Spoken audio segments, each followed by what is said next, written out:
Hello everyone, স্বাগতম জানাচ্ছি সবাইকে স্টাডি অব ত্রিপুরা ইউটিউব চ্যানেলে।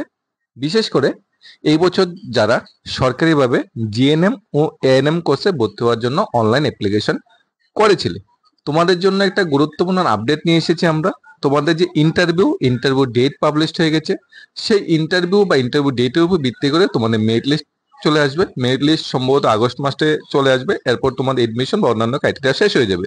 এখন তোমাদের ইন্টারভিউ ডেট এসেছে। ইন্টারভিউ ডেটের আগে আমরা একটু কিছু জেনে নিই যে ত্রিপুরাতে বর্তমানে জিএনএম কোর্সের জন্য দুইটা ইনস্টিটিউট আছে। একটা হলো তোমাদের IGM hospital complex, doctor B M nursing school, আর একটা হলো জিএনএম ট্রেনিং ইনস্টিটিউট, যেটা উদয়পুর গুমতিতে।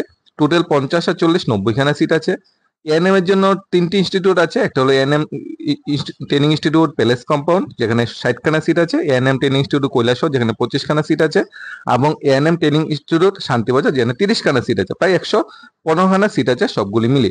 এই ছিল কোর্স স্ট্রাকচারটা। সেই মানে সিটের উপর ভিত্তি করে তোমাদের কম্পিটিশনটা হবে, তোমাদের মেরিট লিস্টটা প্রিপেয়ার হবে। তোমরা সবাই 12 জুন থেকে 23 জুনের ভিতরে অনলাইন অ্যাপ্লিকেশন করেছিলে, যে তোমাদের direct medical education official website আছে dme.tripura.gov, সেখানে তোমরা অনলাইন অ্যাপ্লাই করেছিলে। অ্যাপ্লাই করার পরে তোমরা এখন ওয়েট করছো তোমাদের ইন্টারভিউ বা অন্যান্য ক্রাইটেরিয়াগুলি কখন ফুলফিল হবে। সেই ওয়েট বা অপেক্ষার অবসান ঘটলো। তোমাদের ইন্টারভিউ লিস্ট বা ইন্টারভিউ ডেট দিয়ে দিয়েছে। এখানে বলা হয়েছে online candidate conducted the interview of GNM male female ANM female course during the academic session 24-25। বলা হয়েছে যারা জিএনএম মেল ফিমেল যে কোর্স সেখানে ভর্তি হওয়ার জন্য অ্যাপ্লিকেশন করেছিলে, তোমাদের ইন্টারভিউ হবে 22 জুলাই, 23 জুলাই, 24-25 জুলাই, 4 দিন ইন্টারভিউ হবে। আর যারা জিএনএম মেল কোর্সের জন্য অ্যাপ্লাই করেছিল তাদের ইন্টারভিউ হবে 26 এবং 29 জুলাই। অ্যাড্রেস হলো তোমাদের এজিএমসি জিবি হসপিটাল প্রিমিসে যে তোমাদের স্টেট অডিটোরিয়াম আছে, সেখানে তোমাদের কি হবে, তোমাদের ইন্টারভিউটা হবে। এখানে তোমাদের নোটিফিকেশনে GNM ANM course wise registration number, interview date উল্লেখ করা আছে। দেখো ইন্টারভিউ ডেট যেহেতু বলা হয়েছে 22 থেকে 24, 25, 26, 27 এবং 29, তাই প্রত্যেক দিন তো ইন্টারভিউ নেই, প্রত্যেক দিন তো তোমাদের যেতে হবে না। তোমার রেজিস্ট্রেশন অনুযায়ী তোমার জন্য ডেট বুক করে দেওয়া আছে, যে ওই রেজিস্ট্রেশন আইডি ওই ডেটে ইন্টারভিউ যাবে এবং ওই রেজিস্ট্রেশনের ওই ডেটে ইন্টারভিউ যাবে। তাই তোমাদের রেজিস্ট্রেশন আইডি কিন্তু কিন্তু খুব মিলে নিতে হবে। এখানে বলা হয়েছে notification for interview the GNM male female ANM female course for the academic session 24-25। এখানে ইন্টারভিউ সেন্ট্রাল হবে, ওই যে বললাম এজিএমসি আর জিবি হসপিটাল যে অডিটোরিয়াম, সেখানে তোমার সেন্ট্রাল ইন্টারভিউ হবে। তোমাদের পার্টিকুলার যে 4টা কলেজ আছে, সেখানে 5টা কলেজ আছে, সেখানে গিয়ে কিন্তু তোমার ইন্টারভিউ দিতে হবে না। সবাইকে কিন্তু জিবিপি এবি বা তোমাদের এই এজিএমসি যে হসপিটাল আছে, সবাইকে কিন্তু সেখানেই কিন্তু যেতে হবে। একমাত্র ইন্টারভিউ রাস্তা বা ইন্টারভিউ দেওয়ার অপশন একমাত্র জিবিপি বা তোমাদের এই এজিএমসি যে হসপিটাল আছে, সেখানে গিয়ে তোমরা একমাত্র ইন্টারভিউ দিতে পারবে। এখন 22 জুলাই কাদের যেতে হবে, 23 জুলাই কাদের যেতে হবে, 24 জুলাই কাদের যেতে হবে, কিংবা 25 জুলাই কাদের যেতে হবে, 26 জুলাই বা 29 জুলাই কাদের যেতে হবে, সেটাও আপনার এক নজরে স্টেপ বাই স্টেপ দেখে নিন। 22 জুলাই দেখো এখানে তোমরা সবাই রেজিস্ট্রেশন করছো, রেজিস্ট্রেশন আইডি পেয়েছো। প্রথমের যে ডিজিটগুলি সবগুলি কিন্তু সেম, ইউ 2024, অর্থাৎ তোমাদের 2024 বলতে এখানে এবার ফিনান্সিয়াল ইয়ার বোঝাচ্ছে, 6 বলতে তোমার মান্থ বোঝাচ্ছে। এখানে দেখো লাস্টে 5টা ডিজিট তোমরা ভালোভাবে ফলো করো। 152, লাস্টে 5টা ডিজিট কি 15231, ঠিক আছে, 15605, 15566, 15928। এখানে হলো তোমার রেজিস্ট্রেশন যে তোমার আইডির লাস্টের 5টা ডিজিট।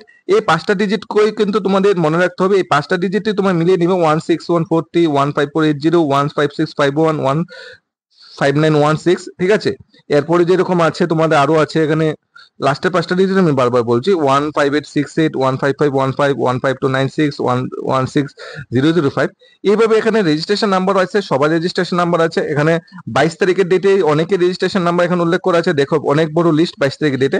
এই লিস্টটা তোমরা ভালোভাবে ফলো আপ করবে। এই লিস্টে যাদের যাদের নাম আছে বা যাদের রেজিস্ট্রেশন নাম্বার আছে, তারা 22 তারিখ যাবে। আবার যখন আমরা 23 তারিখ যাব, 23 তারিখ দেখো, 23 তারিখ যখন আমরা প্রবেশ করবো, 23 তারিখের ডেটও সেম। এখানে রেজিস্ট্রেশন নাম্বার উল্লেখ করা আছে। আমি বারবার লাস্টে 5টা ডিজিটই বলছি, 15279, তারপর 16174, 15592, 15335। তারপরে যেরকম আছে তোমার এখানে আছে 15963, 15228, 15615 এবং 162 78 এইভাবে এখানে রেজিস্ট্রেশন নাম্বার উল্লেখ করা আছে। তাছাড়া আছে আরো রেজিস্ট্রেশন নাম্বার আছে 16098 যেরকম আছে, বা 15092 আছে, 15098 আছে, এরকম রেজিস্ট্রেশন নাম্বার উল্লেখ করা আছে 23 তারিখের জন্য। ওই 23 তারিখ যাদের যাদের রেজিস্ট্রেশন নাম্বার এখানে উল্লেখ করা আছে, 23 তারিখ কিন্তু তাদের সশরীরে সেখানে উপস্থিত থাকতে হবে। টাইম কি, টাইম বেনু সব বলে দেওয়া হয়েছে, সকাল 11টায় কিন্তু আইজিএমসি জিবি হসপিটাল যে অডিটোরিয়াম আছে সেখানে গিয়ে উপস্থিত হয়ে যেতে হবে। 23 তারিখের ডেটের গল্পটা এটা।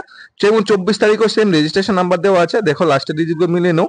এখানে 2023 যদি কোনো রেজিস্ট্রেশন, এখানে একটা নাম্বার দেখো 2023 দিয়ে শুরু হয়েছে, অর্থাৎ ওই যে ক্যান্ডিডেট 2023 একবার অ্যাপ্লাই করেছিল তখন সুযোগ পাইনি, রেজিস্ট্রেশন নাম্বার তো বারবার বছর বছর চেঞ্জ হয় না, তো 2024 ওই রেজিস্ট্রেশন নাম্বার দিয়ে আবার ফর্ম ফিল আপ করেছে। এখনো সেম নাম্বার আছে, লাস্টে 5টা দিয়ে 11901, 152, তোমাদের 58 বা 15842 বা 15175, এইভাবে রেজিস্ট্রেশন নাম্বার দেওয়া আছে। তোমরা লাস্টের 5টা ডিজিট মিলিয়ে নেবে। এই রেজিস্ট্রেশন নাম্বার ওয়াইজ তোমাদের 24 তারিখ যারা যারা লিস্ট দেওয়া আছে 24 তারিখ যাতে যেতে হবে, সেম 25 তারিখ লিস্ট দেওয়া হচ্ছে 25 তারিখ যেতে হবে। যাওয়ার সময় কি কি ডকুমেন্ট নিয়ে যেতে হবে সেটাও আমরা বলে দিচ্ছি। তারপর এটি হলো জিএনএম কোর্সের ব্যাপারটা। তারপর এএনএম তো কোর্সটা অনলি ফিমেল ক্যান্ডিডেটের জন্য। এএনএম কোর্সও যারা যারা ভর্তি হয়েছিল 26 তারিখে দেখো অনেকগুলো রেজিস্ট্রেশন নাম্বার দেওয়া আছে। যাদের যাদের 26 তারিখ রেজিস্ট্রেশন নাম্বার দেওয়া আছে তাদের 26 তারিখ যেতে হবে। সেম লাস্টের 5টা ডিজিট 15540, 16040, 16026, 15990, 12994, এখানে যে রেজিস্ট্রেশন নাম্বার দেওয়া আছে এই রেজিস্ট্রেশন নাম্বার বা জিএনএম কোর্সের ক্যান্ডিডেটরাও কবে যাবে, 26 তারিখ যাবে এবং 29 তারিখ যাবে। এই দুইটা ডেটে তোমার পার্টিকুলার যেতে হবে। এবং মেরিট লিস্ট কিভাবে প্রিপেয়ার হবে, বা গত বছর কিভাবে মেরিট লিস্ট প্রিপেয়ার হয়েছিল, গত বছর মেরিট লিস্ট আমরা একটু স্টাডি করবো, তাহলে বুঝতে পারবো যে মেরিট লিস্টটা কিভাবে প্রিপেয়ার হয়। আমরা প্রথমে দেখেছি কি কি ডকুমেন্ট লাগে, এরপর দেখবো গত বছর মেরিট লিস্টটা কিরকম এসেছিল, ঠিক আছে, সেটাও আমরা দেখে নেব। তাহলে 11 PM তোমার সবাই যেতে হবে পার্টিকুলার অ্যাড্রেসে। অ্যাকচুয়ালি 11 AM তো 10:30 থেকে স্টার্ট হয়ে যাবে ইন্টারভিউ শিডিউল। এখানে বলা হচ্ছে যাওয়ার সময় কি কি ডকুমেন্ট গুলি নিয়ে যেতে হবে ইন্টারভিউ দিন।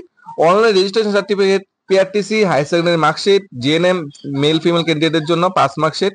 তারপর ইফ পাস তুমি যদি কোনো এক্সট্রা কোনো অ্যাক্টিভিটি থাকে সেটা এডমিট কার্ড মাধ্যমে, এসসি সার্টিফিকেট, ডিসেবিলিটি সার্টিফিকেট, বা তোমার যদি এক্স সার্ভিসম্যান হো ওই সার্টিফিকেটটা তোমাদের সেখানে পার্টিকুলার দিন নিয়ে যেতে হবে ইন্টারভিউ দিন।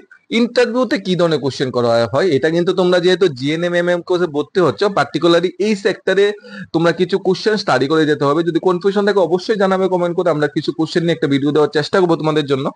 ওই সেক্টর থেকে তোমাদের কোশ্চেন করা হবে। আর যেহেতু ত্রিপুরায় তোমার জিএনএম কোর্স, ত্রিপুরা বিষয়ে তোমার ভালোভাবে জেনে যেতে হবে, ত্রিপুরা হিস্ট্রি জিওগ্রাফি একটু জেনে যাবে। আর জিএনএম বা এএনএম কোর্সের যে কাজগুলো বিভিন্ন পাবলিক হেলথ সেন্টার গুলাতে, হসপিটাল গুলাতে জিএনএম কোর্সে যারা চাকরি পায় বা তাদের কাজ কি, আশাকর্মীর কাজ কি, এই ধরনের কোর্সগুলো তোমরা ভালোভাবে, এই ধরনের প্রশ্নগুলো তোমাদের বারবার করা হবে। হেলথ সেক্টর থেকে তোমরা ভালোভাবে জেনে যাবে। হেলথ সেক্টর প্রথম হেলথ ডাইরেক্টরকে জিবি হসপিটাল বা আইজিএম হসপিটাল প্রতিষ্ঠাতা কবে হয়েছে, তোমরা এইগুলি বিষয়ে বিশদ একটু ভালোভাবে জেনে যাবে। এখান থেকে তোমাকে বারবার কিন্তু কোশ্চেন করা হবে। এবং ডকুমেন্ট গুলো আমি আগেই বলে দিয়েছি কি কি ডকুমেন্ট নিয়ে যেতে হবে। এই ডকুমেন্ট গুলি নিয়ে সশরীরে কোন এই ডেটেই যেতে হবে এমন কিন্তু নেই যে তুমি ওই ডেটে তুমি উপস্থিত নেই, মানে আউট অফ স্টেশন, তার মানে কি এর পরের ডেটে চলে যাবে এমন কিন্তু না, ওই ডেটেই যেতে হবে। তাই ডেট গুলো ভালোভাবে নোট করে নাও, নিজের রেজিস্ট্রেশন নাম্বারটা ভালোভাবে নোট করে নাও। তারপর যদি রেজিস্ট্রেশন নাম্বারটা খুঁজে না পেতে পারো তাহলে অবশ্যই কমেন্ট করে জানাবে। এখানে ক্লিয়ারলি রেজিস্ট্রেশন নাম্বারগুলো স্টেপ বাই স্টেপ একটা একটা উল্লেখ করে দেওয়া আছে। তোমরা একটু মাইনরলি যদি ফলো করো তাহলে তোমার রেজিস্ট্রেশন নাম্বারটা কিন্তু পেয়ে যাবে। এখন কথা হলো গত বছর যদি মেরিট লিস্ট আমরা দেখি, গত বছরের মেরিট লিস্টটা এখানে আমরা একটু ফলো আপ করার চেষ্টা করি। 1 নম্বর থেকে মেরিট লিস্ট প্রিপেয়ার হয়েছে একদম দীপ শর্মা, নবীন দাস, সৌরভ পোদ্দার, প্রশান্ত মজুমদার, বিক্রম দাস, প্রসঞ্জিত আচার্য, জুয়েল আলী, সঞ্জিত ত্রিপুরা, সাহিল দেববর্মা, বিপ্লব শীল, অমনেশ্বর সিদ্দিকী, সাগর দাস, দীপ্তমন সাহা, মোহাম্মদ আজিল ইসলাম, বজ্রমণি মুসলিম বা নালাম মিয়া, সুশান্ত। মেরিট লিস্টটা গত বছরের মেরিট লিস্টটা এটা। এখানে দেখো তাদের ডেট অফ বার্থ দেওয়া আছে, মোবাইল নাম্বার দেওয়া আছে, ফাদার্স নেম দেওয়া আছে, কোন ক্যাটাগরি, ইউআর এসসি না এসটি ক্যাটাগরি দেওয়া আছে, এখানে সব বলা আছে। দেখো এখানে দেখে নাম্বারগুলি যদি দেখো 500 নাম্বার টোটাল এখানে ডিসাইড করা আছে। টোটাল মার্কস কত, 500। তারপর 422 পেয়েছে 84%, সেই অবশ্যই উপরে থাকবে। 500-তে 400 পেয়েছে, 418 পেয়েছে 83%। 2 নম্বরে অবশ্যই থাকবে 500-তে 414। এইভাবে 500, তো ঠিক আছে, এইভাবে 500-তে তোমাকে আইডেন্টিফাই করা হবে, এরপর তোমাকে নাম্বারটা দেওয়া হবে। এইভাবে এখানে মেরিট লিস্টটা, সেই মেরিট লিস্টটা এখানে প্রিপেয়ার হবে। মেরিট লিস্টে তোমরা যখন স্থান পাবে সেই মেরিট লিস্ট অনুযায়ী তোমার কিন্তু কি হবে, অ্যালটমেন্ট দেওয়া হবে, ঠিক আছে। এখানে বলেছে the merit list of selected candidate for the register candidate higher secondary marks of the interview GNM and female ANM academy act 23-24, ঠিক আছে। পার্টিকুলারলি ইন্টারভিউর দিন, ইন্টারভিউর জন্য ভালো প্রিপারেশন নেবে, ফর্মাল ড্রেস পোশাক তোমরা পরে যাবে। কোনো প্রকার ঘাবড়াবে না, একদম টেনশন ফ্রি থাকবে। তোমরা হায়ার সেকেন্ডারিতে মাধ্যমিক যে মার্কশিট বা মার্কস পেয়েছো, এটি কিন্তু ইন্টারভিউতে মানে ক্যারি করবে। ইন্টারভিউতে কিন্তু সেগুলি টানা হবে, বা মেরিট লিস্ট প্রিপারেশন সেগুলো কিন্তু টানা হবে। তাই তোমরা ইন্টারভিউর জন্য ভালোভাবে প্রিপারেশন নাও। তোমরা যদি এখনো যদি কোনো কনফিউশন বা ডাউট থাকে অবশ্যই জানাবে। আমি আবার বলছি, সকাল 11টায় ইন্টারভিউ শুরু হয়ে যাবে, 10:30টায় কিন্তু রিপোর্টিং টাইম। তোমাদের 10:30 থেকে রিপোর্টিং করতে হবে। 22 তারিখ যাদের 22 তারিখ যাবে, 23 তারিখ, 24, 25, 26 সাথে যার যেদিন সেদিন যাবে। তুমি বাড়ি ধর্মনগর হোক, সাব্রুম হোক, ত্রিপুরা যে কোনো জায়গাতে হোক, তোমার কিন্তু জিবিপি বা হসপিটাল বা এজিএমসি হসপিটাল আসতে হবে। তাই তারা দূরের বাড়ি চেষ্টা করবে আগের দিনেই ত্রিপুরার মেন যে শহর বা টাউন, যেটা রাজধানী বলে, আগরতলাতে চলে আসার চেষ্টা করবে। কোনো প্রকার মিস করবে না। মানে জিএনএম এএনএম কোর্সটা কিন্তু একটা প্রফেশনাল কোর্স। এর চাহিদা বর্তমানে ত্রিপুরা রাজ্যে অনেক বেশি। হসপিটালে বা হেলথ সেক্টরের চাহিদা অনেক বেশি। আর প্রাইভেট সেক্টরে জিএনএম এএনএম কোর্স করতে গেলে অনেকটা ফি লাগে। সবাই সেরকম সামর্থ্য হয় না। আর গভর্নমেন্ট সেক্টরে যদি আমি সুযোগ পাই, সুযোগটা মিস করুন কেন? তাই কোনো প্রকার ডিলে বা গাফিলতি করবো না, একটু ভালোভাবে প্রিপারেশন নিয়ে যাবে। আর রেজিস্ট্রেশন নাম্বার ওই পার্টিকুলার ডেটে সেখানে গিয়ে ইন্টারভিউতে উপস্থিত থাকবে। ইন্টারভিউ প্যানেল থেকে যে ধরনের কোশ্চেন গুলি করা হয় সেগুলা ঠিকঠাক উত্তর দেবে। আর এই থাকলো তোমার জন্য বেস্ট অফ লাক রইলো।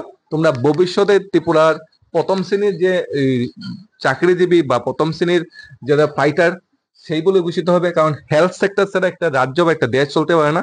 আর নার্সিং স্টাফরা হলো হেলথ সেক্টরের মেইন মেরুদণ্ড, ঠিক আছে? নার্সিং স্টাফ ছাড়া মানে আমরা কল্পনা করতে পারি না। একটা হসপিটাল থেকে পাবলিক সেক্টর থেকে শুরু করে যে কোনো জায়গায় গেলে নার্সটার কাজটা সবচেয়ে প্রথম আসে। এবং নার্সটা হলো মানে সমাজ সেবক, কি বলবো, মানে একটা সমাজ সেবামূলক কাজ তাদের। সেই কাজে তোমরা ইন ফিউচার পাবে।